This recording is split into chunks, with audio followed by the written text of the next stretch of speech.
All right. Hey, everybody. Franklin Taggart here. And it's been a while since I've recorded a podcast episode, but I had an opportunity this week that presented itself uh, to actually have a nice conversation with a guest. And I know it's been a while since I've done that too. So for those of you who have been, I doubt that there are very many of you who have been waiting with bated breath for anything that I've ever done. But I'm delighted to introduce you to Pete Pachal, and Pete has a long history in media as an editor and a writer and a creator, and he's into a new direction. I just found out about his new newsletter and his new YouTube channel called Media Copilot. Pete, first of all, I was really shocked and actually thought that your original message to me was spam. I I've been familiar with get you. that a lot. I've been familiar with you since the Mashable days and Oh, some of nice. the Thank work you. that you did there as an editor. And so when I saw your name come into my inbox, I thought that can't be the same guy.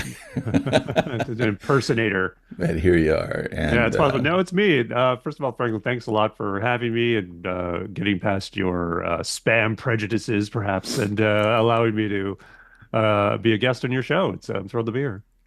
well, I'm really excited to hear hear what you have to say. I've watched a couple of your YouTube episodes, one in particular with Dimitri Shapiro about the AI bubble. I found Right. that a fascinating conversation. Oh, And just thanks. this morning, I listened to your latest episode in which you were talking about text, SMS Hmm. text, and how that is becoming a more central way of people staying connected with their audiences. But I'd like you to just kind of fill us in on where you've been and what you've been doing for the last few years. Sure. Yeah, absolutely. So I have been a tech journalist virtually all of my journalism career for 2+ decades at this point, which is always a stat I'm kind of half reluctant to reveal, since it might betray my age a bit. But I think age and experience are starting to become more desirable commodities these days, for sure. So I'd covered tech for a long time. In the 2010s, I was primarily at Mashable and did a lot of fun work there as not just technology was changing, but media was changing along with it. And then I moved into some strategic roles for Red Ventures, and spent a good deal of time at CoinDesk as well. And CoinDesk, as your listeners might know, covers crypto. It's a media company, but it's all about crypto and how it's affecting finance and transforming financial systems. And so I was sort of immersed in the crypto world for a while, and that was fascinating. But it was also a rapidly changing area, not just in terms of the price of things, but the technology and what people are doing with it. And some of that stuff, as you might have read, is not super great. Yeah, But it was super fascinating and super fascinating to help run a media company at that time, and all the things that were super challenging, such as trying to find a balance in a niche audience like crypto versus like evergreen topics, and trying to educate people on things. So there were a lot of really unique challenges to that place. But right in the while I was there, lo and behold, this thing called AI came yeah, out. And when I say AI, I mean generative AI, and I mean primarily ChatGPT, which of course took the world by storm at the end of 2022, yeah, awakened people to what these large language models can really do. I think every media company had some kind of meeting at least after that to talk about what they could do with AI, how to leverage it. I ended up being the person who called that meeting at CoinDesk, and we sort of figured out as a team what we were going to do with it. And I led that committee there. So CoinDesk had some issues with the crypto market cratering right around that time, and media was getting challenged as well with a lot of referral traffic dropping off. So they had many rounds of layoffs, and I unfortunately was part of it. But I ended up going deeper into AI because I really enjoyed doing that task for CoinDesk, and dove in by founding my own company called the Media Copilot.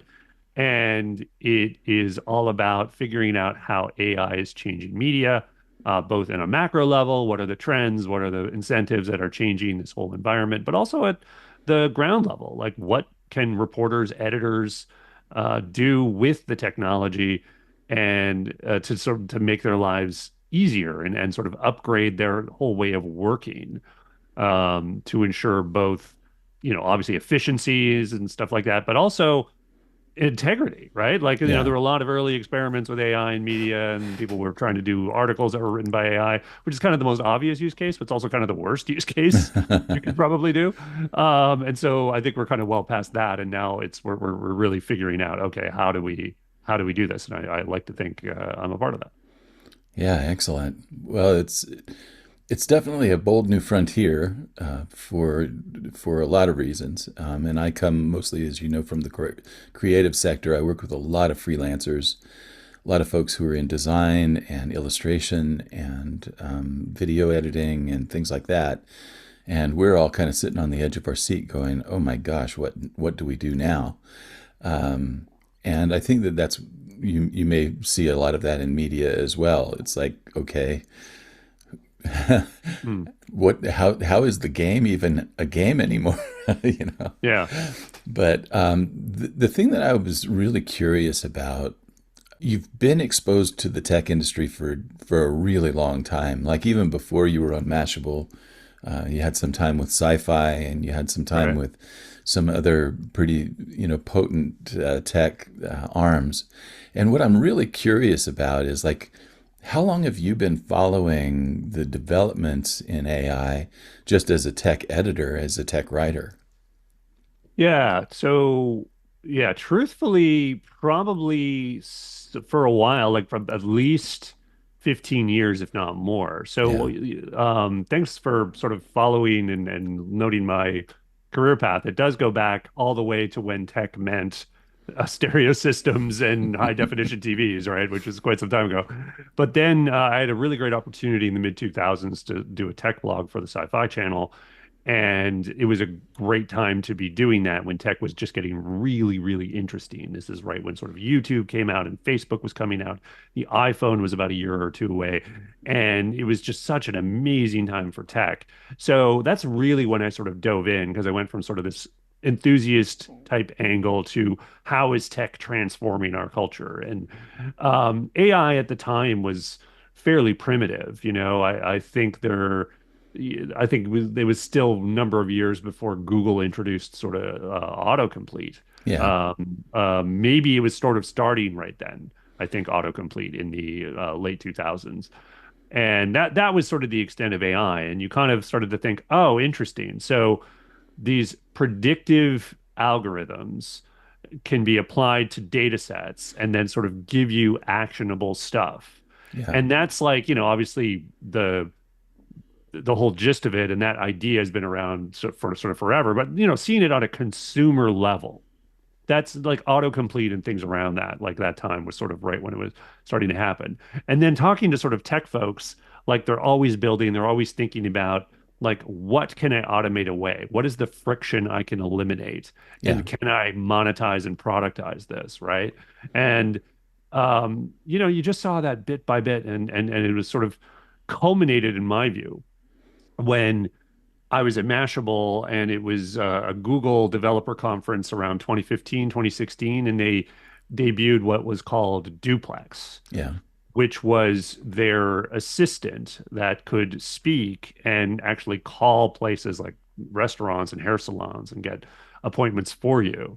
And Google's an interesting company. I could go on and on about Google, but they got into a little bit of hot water for that because of the ethical issue, which was brand new kind of at the time. Like they were kind of created it by doing this thing. Like, do you disclose, right? And you can go, there's a lot of nuance to whether you do or not. And generally the rule is yes, but they didn't do it for these things. So Duplex never got released. We kept waiting for it. Like, well, when am I going to get this assistant? And they got a little bit gun shy, I think. And I think there's a massive movement from them now to catch up Yeah. because they would sort of perceive themselves as the leaders, but then it allowed the opportunity for OpenAI to come in and sort of start eating their lunch. So I would say I've been covering it since sci-fi, but like when AI started really doing more and more of this decision making in subtle and also obvious ways in all these consumer interfaces, whether it's the iPhone, and some of the stuff it does with photos. Yeah. Like there's a whole thing about photography that took over in the 2010s where they realized they didn't necessarily always need better image sensors.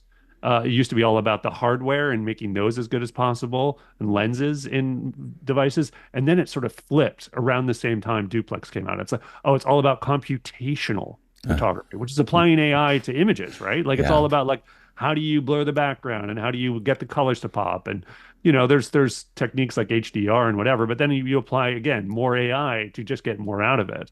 And now we all expect these super, high-end photographer results from our smartphone cameras. But it's all thanks to AI. So yeah, that's kind of where the turn happened. And now, like I think pretty much every reporter on almost every beat, certainly in business reporting, is to some extent an AI reporter today. Yeah, everybody who's creating anything at this point probably has at least one hand on an AI. Yeah, I've been using Grammarly for years. It's like that makes me a better communicator. So I don't absolutely. I don't Grammar is a great service. hesitate. Yeah. And so I look at all of these things, and there's so many things like the predictive text. That's been around for a decade and a half at least, and Hmm. even some of the things like I don't know, some of the image work that you were describing, that the blurred backgrounds and things like that have been around at least for 4 or 5 years that I've been using. Now the question that I have, I'd really love to hear your take on this. What changed when large language models entered the room? Hmm.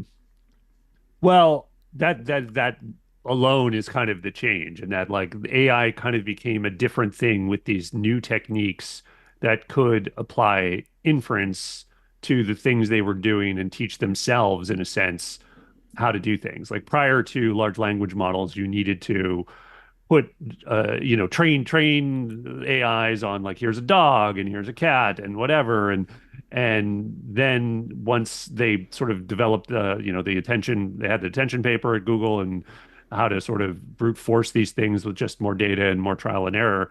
um, they had the models essentially figure out patterns within data themselves, and that was a massive transformation. Yeah, And now they're so good at it that it's incredible. It's been essentially you have this technology that can pass the Turing test, certainly. yeah, And what does it mean, right? Like I feel like one of the big differences that large language models have created now is this almost definitional crisis of first of all, what is AI? We throw yeah, around the term a lot, and we mentioned Grammarly.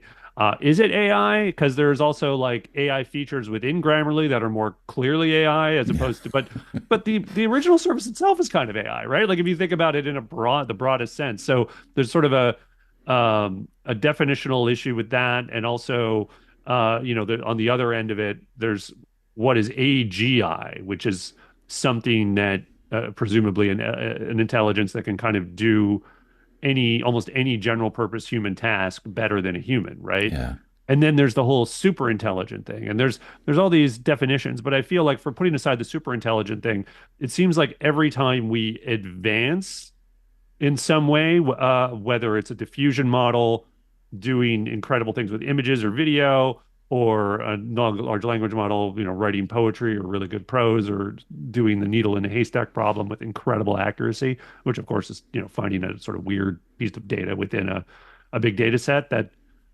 anyway, all of that stuff blows our minds yeah, in the first few minutes, in the first few weeks, and then we kind of all move on.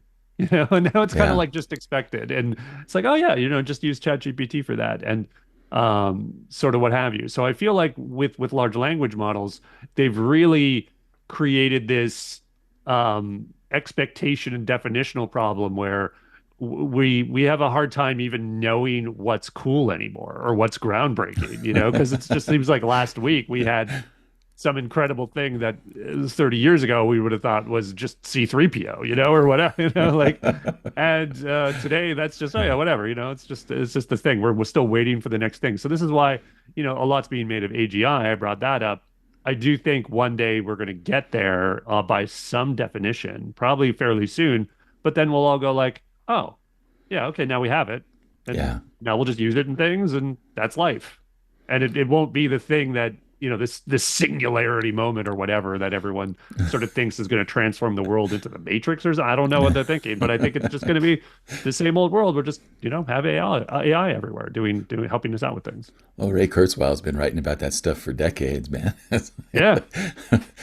I think the thing that's really a curiosity to me about your own work, where have you found the most benefit from AI tools in the work that you do as a writer and as an editor and as a creator? Yeah, really good question. So I use multiple tools, but not as many as you might think.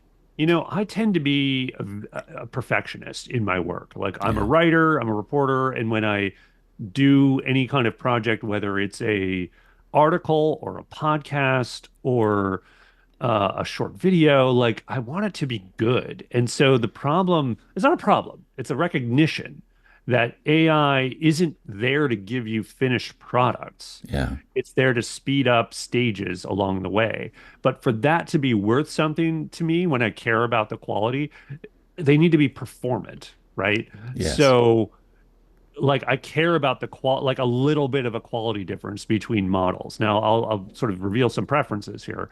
Like I really prefer Claude versus all the other foundational models for writing prose. I just okay, simply think it's the best, whether you're using Opus or the current 3.5 Sonnet.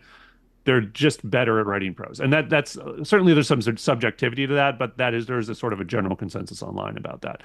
So now that's not to say I'm saying I get Claude to write things for me. I yeah, see like I have a whole process by which I use Claude as a writer assistant, and it sort of writes alongside me. And it generally involves outlining, going back and forth on short passages, and then adding a great deal of my own editing and voice, even after I've sort of trained it on doing that.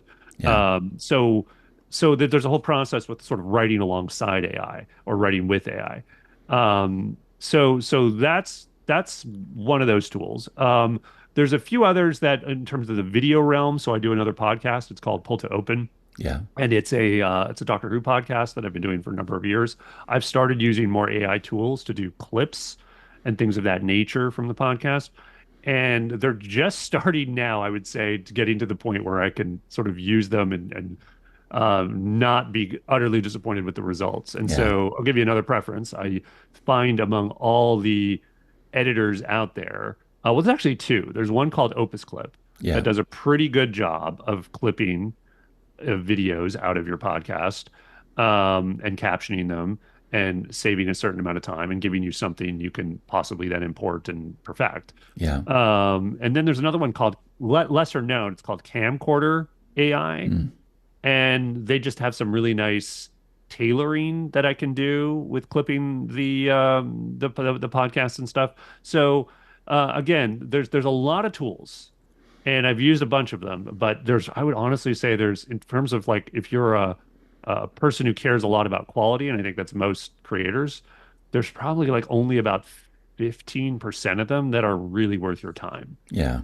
As a lot of them do seemingly innovative things, but there's not enough either exposure of what they're doing. So it's like it's using some model in a way that you can't prompt and iterate on in a way that you want to and in a consistent way. yeah, Or it's just not there. They're just obviously saving costs by using a less powerful model. Even though those models are getting better, if you care about quality, you want that performance of the best models typically.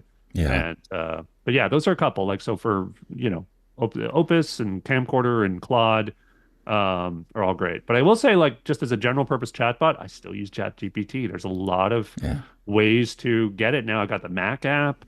It's got the search engine. I've got the Search GPT now. I started to use that.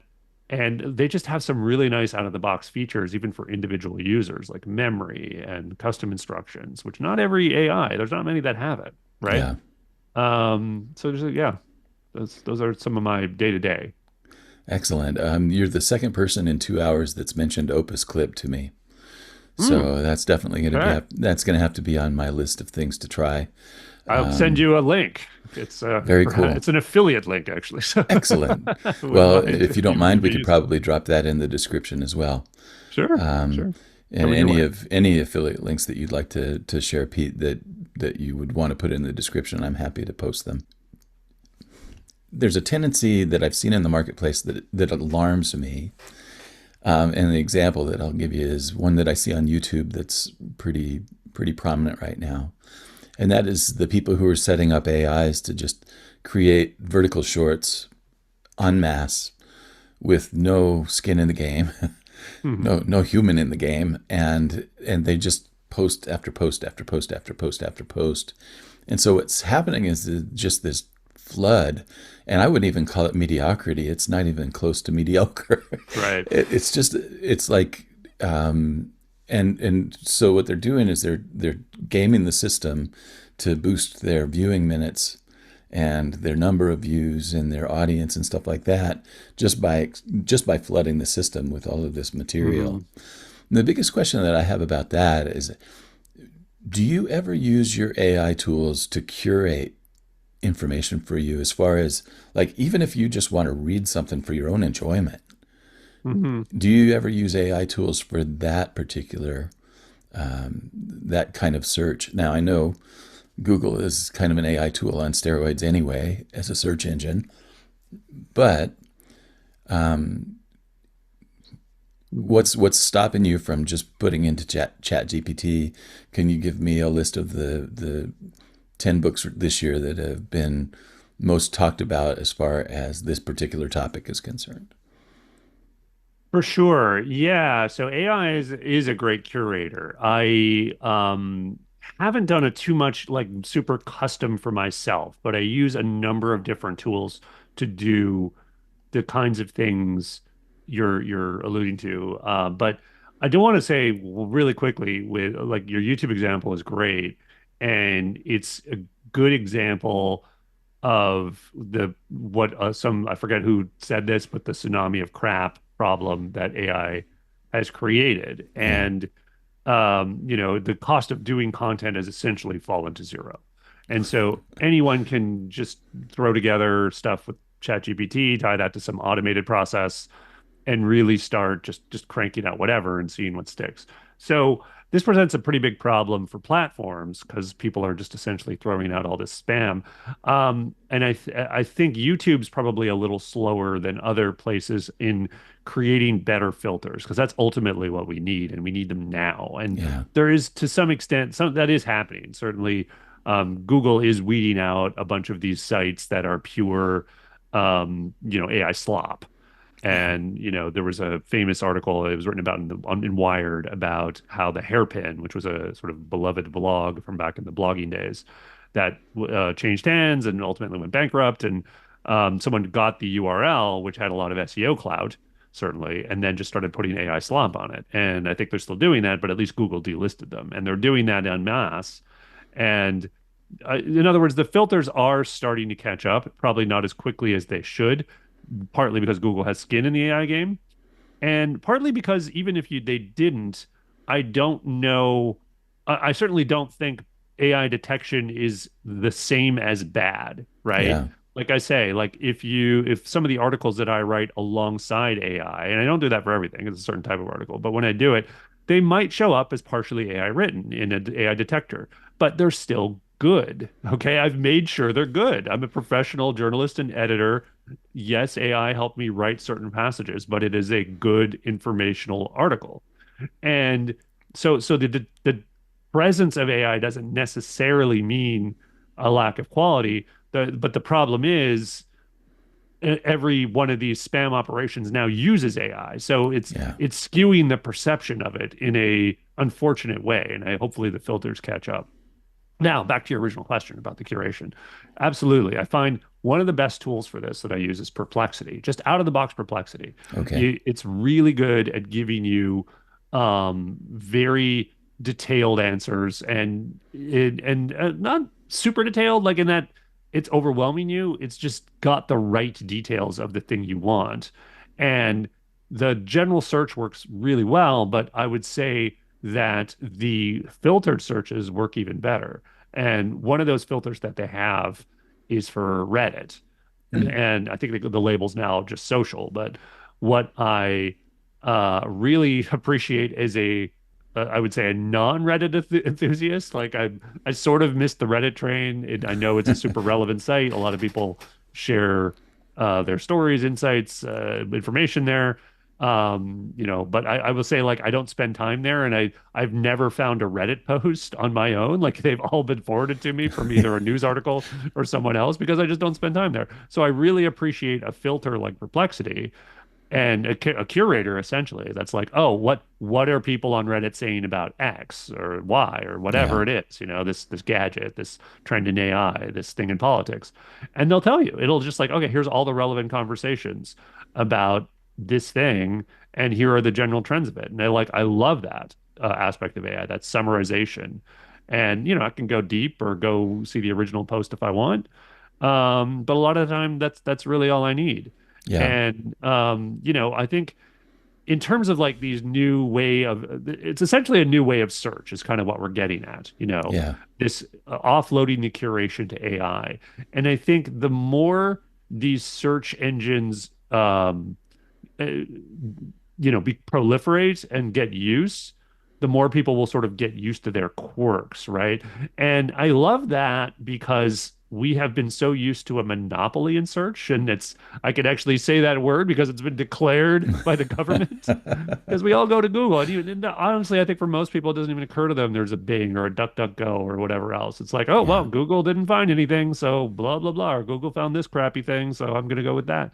So I really, really love that we're getting like some real competition in the next generation of search because now there's ChatGPT, there's Perplexity, there's Google's AI overviews, there's all these things that are trying to be that thing Google is for 10 blue links for the summary, the Yeah. curation, the list that you're looking for.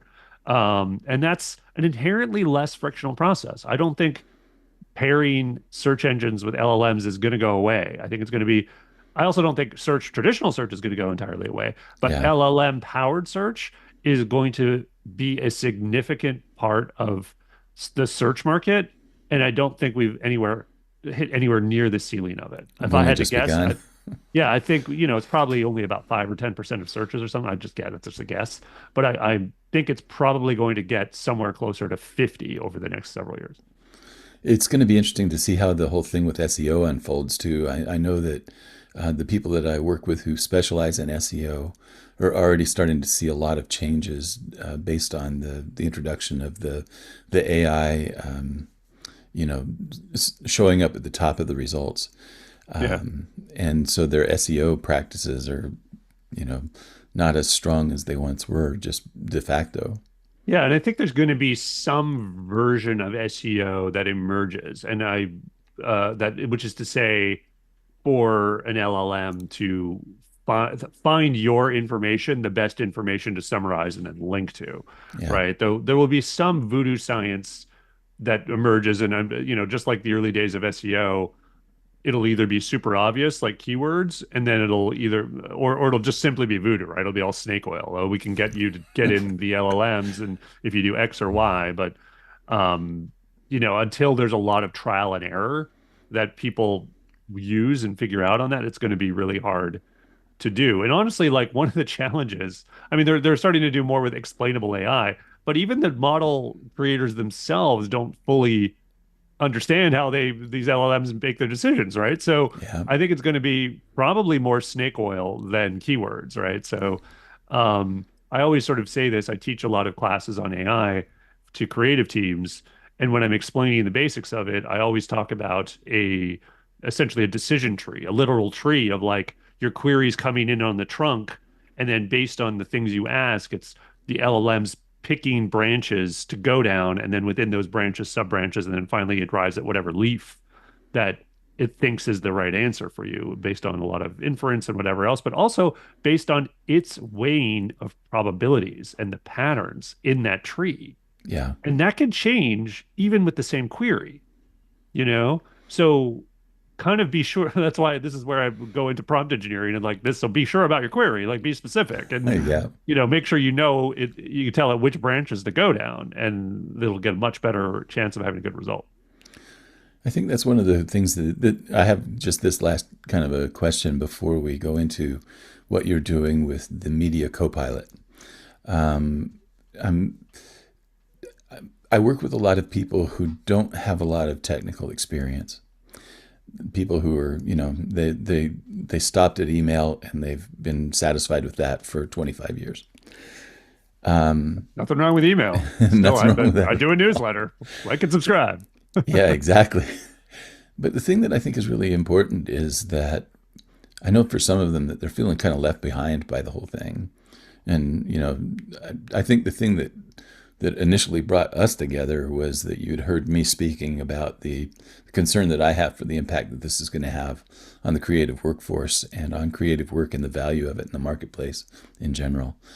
So the question that I have is for these people who have those concerns, or for the people who are, they're just hearing a lot about AI, but they don't even have the first clue about what it can help them with.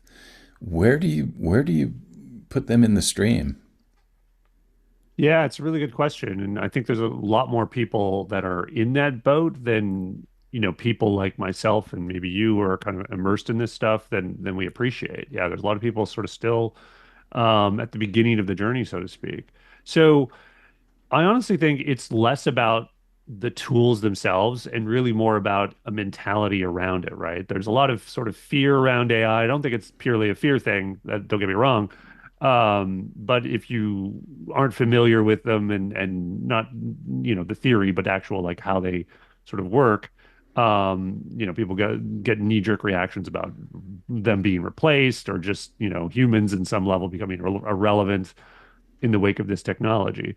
So, like I say, it's about adjusting both your expectation of what AI is good at and isn't. Because once you use these tools for a little while, you're like, oh, there's no way this could replace me. And Yeah, you're right. But it is still useful. It is still a tool. It's a powerful tool. And it becomes about learning what those places are where it could help. And then, frankly, learning to trust. This is what I thought about when I heard your podcast. I was thinking about how your insights about the more sort of almost philosophical aspects of AI and how reporters should sort of think about it. Because there's a lot of fear in journalism, right? There's a yeah, lot of people like, well, I don't want to get replaced. I also don't want a media ecosystem filled with AI slop. yeah, And, reporters care about their stories. They care about their writing, and they should. And I don't think that's going to get replaced anytime soon. I think that's pretty clear based on what's sort of happened. But that said, like reporters who use AI tools in their research and their ways to promote their articles and their ways to sort of interface with their team are going to just be more productive yeah, than others. So, um, only by sort of familiarizing yourself with those tools, listening to podcasts like yours, hopefully mine, and sort of learning more about what they can do for you, that will you get to a level where you not just understand what it does for you, but trust the technology to do that. That's the big barrier. It's like, oh, it can do this.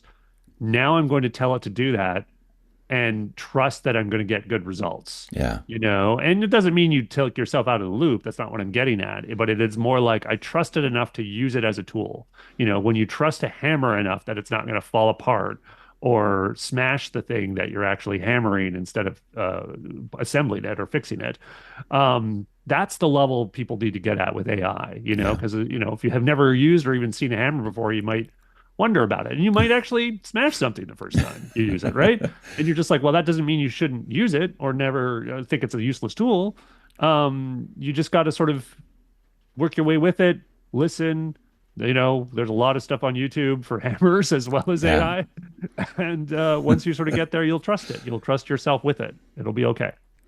Well, I think from the creator's standpoint, I think one of the reasons that I was, initially concerned is that some of the earliest layoffs that I heard that were related to the invasion of AI in creative spaces. We're primarily in larger content farms. Like in particular, there was one place that laid off their entire staff of 250 freelance writers Mm. who were specializing in like technical and medical writing. Said goodbye within a month of ChatGPT going on the market, and then they were able to basically, replace a lot of what the technical writers and the medical writers were doing with ChatGPT, and one person was able then to do the job of 100 people. Mm. And in another situation, a video editor was working with a content marketing agency here in Fort Collins. It's one of the larger ones that's internationally known, and they laid off almost all of their video editing staff when things like InVideo came on the market, when they could create really fast short videos for their clients for dirt cheap, and not have to employ a person. And so these folks came to me saying, well, what do we do now? Mm. So the question that I would have then is, as a creator yourself, what's the good news here? Okay. We might have to mine a little bit for this. I mean, part of like to get to the good news, you actually have to get past the harsh reality of Okay. things. So the fact of the matter is, most creative teams and organizations managing content production are going to get leaner in the age of AI. Yeah. They're going to look for things that they can automate and that can give them what you might call a minimum viable product. And now that minimum viable product, which is a product term for, obviously building things in tech, is kind of applied now to creative content itself. Now, the good news here, once you sort of realize that just this field is sort of downsizing in a very real way and probably in a permanent way, Yeah. is that you can only do so much of that without the quality suffering. And some of the organizations you talked about, I remember reading those stories too, that they had sort of fired a lot of their writing staff, their creative staff. Again, I haven't looked at the product they're serving up, but I Yeah. can't think it's particularly great.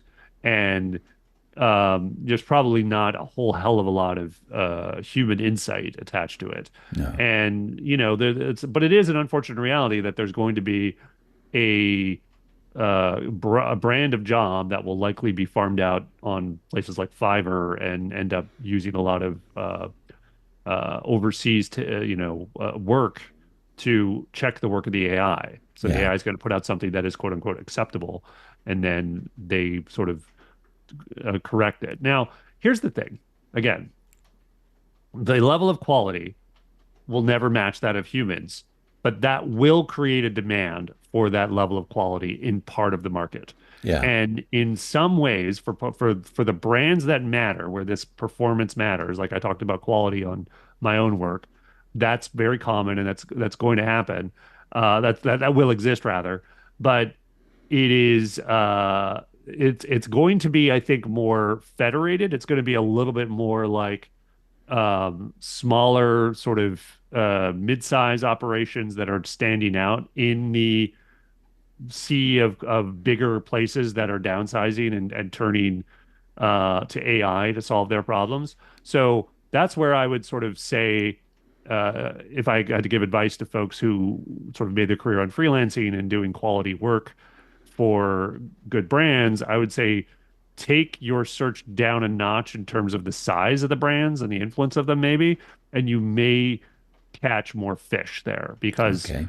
like I think I would say smaller, mid-size folks are a lot of what they have to offer is the quality, Yeah. the boutique type stuff. It's like, well, you could do this, whatever it is, whether it's a content site or videos or whatever, that this corporation clearly needs to do at scale and have worked out a process where they're doing an MVP, or Yeah. you could get something from sort of a smaller place. And that's kind of like that will still matter. Stuff will stand out, people will demand it, people will recognize it, and the market will continue in that form. It's just going to take a while for like a bit of a shakeout to happen because we're still in the midst of the downsizing and getting leaner as people Yeah. learn to use these tools and integrate them. I was going to ask Pete to spend some time talking about his new venture, the Media Copilot. Zoom got a little bit glitchy, and we had to end our conversation before he could actually finish that.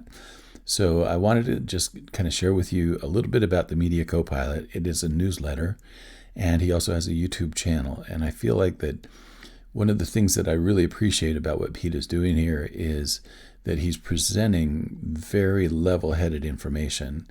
If you go on YouTube and look at AI conversations, they're kind of all over the map, but I think there tends to be a lot of sensationalism being put out there about, all of the dangers of AI and all of these different kinds of things to be worried about and things like that.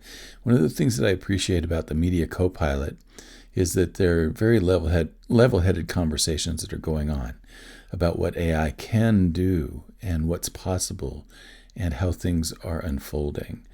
I think it's very, very based in the present.